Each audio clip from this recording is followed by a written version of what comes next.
Europe's economy is turning the corner. Inflation rates are returning to target and growth is gradually strengthening. In light of the pandemic and the energy cost shock, this is a remarkable achievement. But it also puts the spotlight on what comes next. What should Europe do to grow faster? The EU lags behind the US in per capita GDP by about 30%. And at recent growth rates, it would take 80 years for Europe to catch up.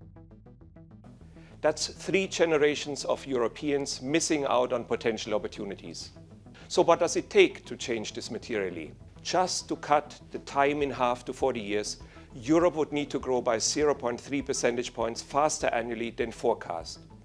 This is of course a challenge, and Europe needs to do even better. So what should be done? In the EU, policies that support greater integration through its single market are key. They include 1. Advancing the capital markets and banking union.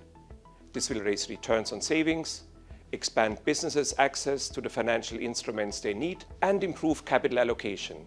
Countries outside the EU also need to deepen capital markets or create the conditions to attract investment. Advancing the capital markets union will also help make the EU's business sector more vibrant.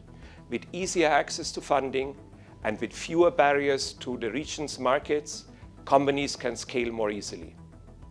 2. Strengthen Europe's internal trade in goods and services. Just by lowering the remaining barriers to the single market by 10%, the EU would raise output by 7%. This measure alone would raise growth close to the illustrative 0.3% higher growth per year that I mentioned earlier. Industrial policies have recently been proposed as another way to raise growth. They benefit some firms, but hurt others. And as such, they will not solve the problem of lower productivity growth. A deeper single market will. 3. A more productive Europe needs a larger pool of qualified workers. Right now, 80% of EU firms say that a lack of skilled workers is holding back investment. Europe needs to invest in education and skills to use new technologies, support women to stay in the labor market, and make it easier for workers to move across borders. With a unified labor market, talent would more easily meet opportunity. And 4.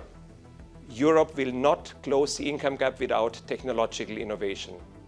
This requires incentives and investment around research and development, alongside stronger links between businesses and universities.